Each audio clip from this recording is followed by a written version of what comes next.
कैसे ये अंदाज़ा लगाया जाए कि अब आपका अंडा फूटने वाला है, अब आपको 100% प्रेगनेंसी हो जाएगी। क्योंकि फ्रेंड्स जब अंडा फूटता है, तो ये प्रेगनेंसी केवल 24 घंटे के अंदर ही आपको हो जाती है। ये कैसे अंदाज़ा लगाया जाए? तो फ्रेंड्स इस वीडियो में मैं आपको पूरे डिटेल में समझाने वाली हूँ और साइंटिफिक रीज़न भी बताने वाली हूँ कि ये क्यों होता है, कैसे होता है, कब होता है। तो प्लीज़ फ्रेंड्स अगर चैनल पे नए हो तो चैनल को ज़रूर सब्सक्राइब कीजिए और फेसबुक पेज पे देख रहे हो तो फॉलो ज़रूर कीजिए। क्योंकि फ्रेंड्स आप लोग फॉलो नहीं कर रहे हो तो प्लीज़ रिक्वेस्ट है कि फॉलो ज़रूर करिए और सब्सक्राइब ज़रूर करिए। चलिए वीडियो में चलते हैं। जब आपका अंडा बनता है तो ये अंडा इसकी साइज़ 2.2 मतलब होना चाहिए, इससे कम नहीं होना चाहिए। इससे कम अगर अंडा इसकी साइज़ रहती है तो ये जो है छोटा माना जाता है या फिर इसकी गुणवत्ता अच्छी नहीं मानी जाती है। तो ये अंडा फ्रेंड्स ये आपको कब निकलता है? तो कितनी महिलाओं का ये भ्रम होता है कि मेरा एग्जैक्ट डेट पे अंडा निकलेगा। ये भ्रम बिल्कुल गलत है और मिथ्य है। क्यों?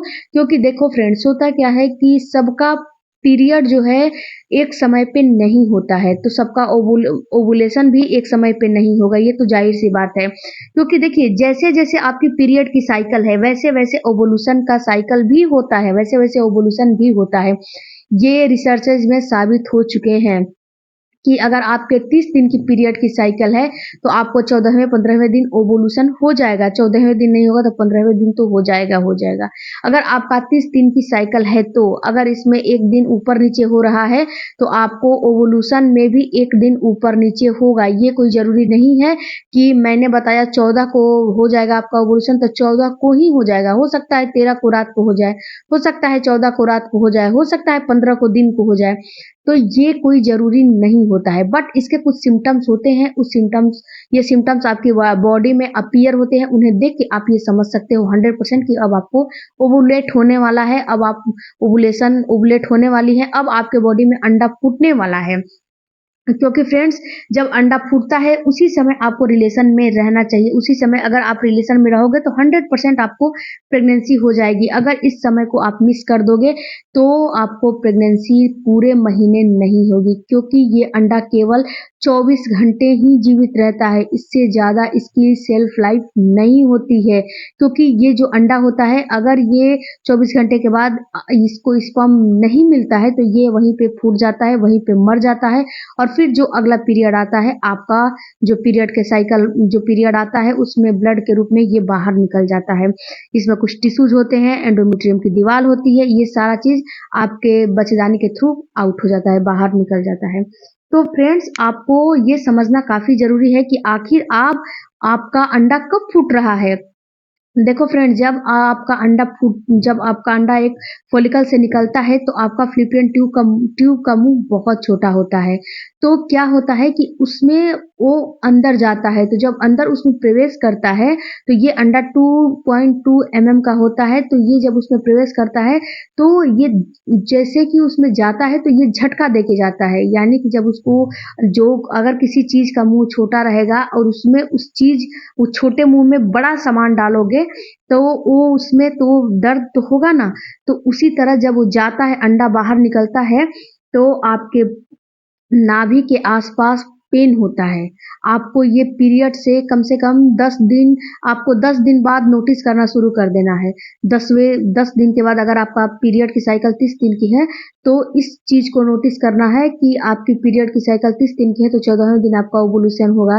तो ये कम से कम निकलेगा अंडा आपको 13वें दिन निकल जाएगा और 14वें दिन जाके आपका फ़्लूपियन ट्यूब में इंतज़ार करेगा या फिर 14वें दिन भी निकल सकता है।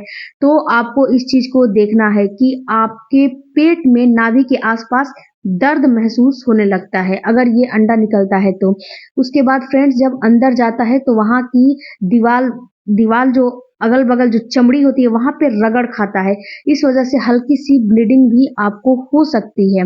इसके अलावा फ्रेंड्स अगर आप इसमें बहुत से हार्मोन जब अंडा निकल जाता है या फिर निकलने वाला होता है तो आपकी बॉडी में बहुत सारे हार्मोन बनने लगते हैं। इसमें एक एलएच हार्मोन होता है जो कि आप जब ओवुलेशन किट से आप चेक करोगे कि आपका ओवुलेशन हुआ कि नहीं, तो ये जो एलएच हार्मोन है इसी को नापा जाता है। जैसे कि आप प्रेगनेंसी टेस्ट करोगे तो बीटा HCG हार्मोन नापा जाता है, वैसे ही LH हार्मोन इसमें नापा जाता है। जब LH हार्मोन बढ़ेगा तो जब LH हार्मोन तभी बढ़ता है जब आपके फॉलिकल से अंडा निकलता है, तभी आपको डबल लाइन दिखता है, वरना नहीं दिखता है। तो जब LH हार्मोन बढ़ेगा, एस्ट्रोजन प्रोजेस्टेरोन बढ़ जाएगा, तो आपकी बॉडी भी आपको रिएक्शन देने लगती है। इसके अलावा फ्रेंड्स, आपकी बेसल बॉडी टेम्परेचर भी हाई हो जाती है, डिप, थोड़ा सा डिप हो जाता है, सॉरी हाई नहीं, थोड़ा सा डिप, यानी कि थोड़ा सा उसमें कमी आ जाती है। आपने अगर बेसल बॉडी टेम्परेचर आप नाप रहे हो तो आपको समझ में आएगा कि जिस समय अंडा निकलने वाला होता है तो हल्का सा आधा से 1 डिग्री वो आपका कम हो जाएगा। तो जिस दिन कम होगा उस दिन आपको तुरंत के तुरंत रिलेशन में रह लेना है, ताकि आप वहां पे स्पर्म मौजूद हो और आपके अंडे को फर्टिलाइज कर ले।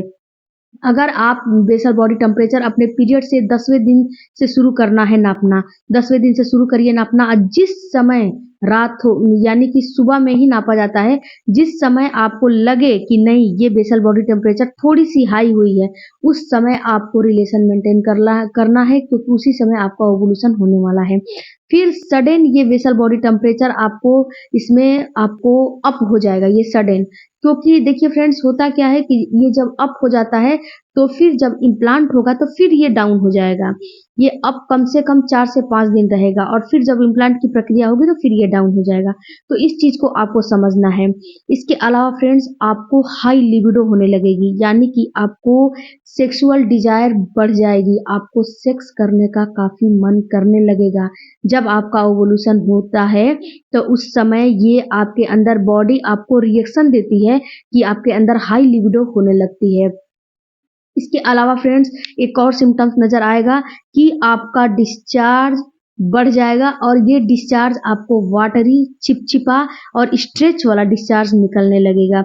ये तो फ्रेंड्स साइंटिफिक भी ये सही है, और इसमें ये रिसर्चेज में भी साबित हो गए हैं कि जब आपका ओवुलेशन होता है तो च्युइंगम की तरह स्ट्रेच करने वाला, वाटरी और पानी के जैसे डिस्चार्ज निकलता है।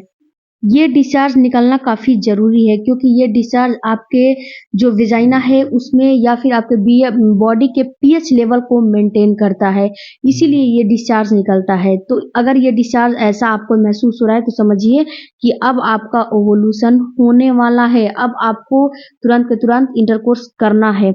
इसके अलावा फ्रेंड्स, और भी बहुत सारे सिम्टम्स होते हैं जो कि मैंने इसमें बताया है, और भी एक सिम्टम्स होते हैं जो कि आपको नहीं करने हैं, क्योंकि इसमें आप सक्षम नहीं हो। इसको करने के लिए काफ़ी जो है इसमें अपना दिमाग भी लगाना पड़ेगा, क्योंकि देखिए जो आपकी वेजाइना है वहाँ पे क्या होता है कि जब आपका ओवुलेशन होने वाला होता है तो वहाँ पे नमी आ जाती है। अगर आप 2 फिंगर इंसर्ट करके देखोगे तो अंदर आपको, जैसे कि आपका डिस्चार्ज बढ़ा है तो अंदर आपको 2 फिंगर काफ़ी अंदर जाएगा, अगर आपका ओवुलेशन होने वाला रहेगा, और वहाँ पे काफ़ी सॉफ्टनेस आपको नज़र आएगा। अगर आपको ऐसा महसूस नहीं हो रहा है तो समझिए कि आपका ओवुलेशन नहीं होने वाला है। बट इसको आपको करने नहीं है, क्योंकि आपको, अगर आपके नाखून में गंदगी रहेगी या फिर नाखून बड़ा रहेगा तो आपको तुरंत इन्फेक्शन हो सकता है। तो बोलोगे कि मैम ने बताया था, लेकिन मैं इसका, अगर आपको करना है तो नाखून को साफ कर लीजिए, नाखून को काट लीजिए, हाथ को साफ कर लीजिए, तो ये करिए। और एक पोजीशन में आपको करना है, इस पे मैंने डिटेल वीडियो बनाया है, उसे भी जाके आप चेकआउट कर सकते हो। आई होप कि ये वीडियो आपके लिए थोड़ा भी हेल्पफुल लगा होगा, तो चैनल को जरूर सब्सक्राइब कीजिए। मिलते हैं अगले वीडियो में। Thank you for watching. Bye bye, take care.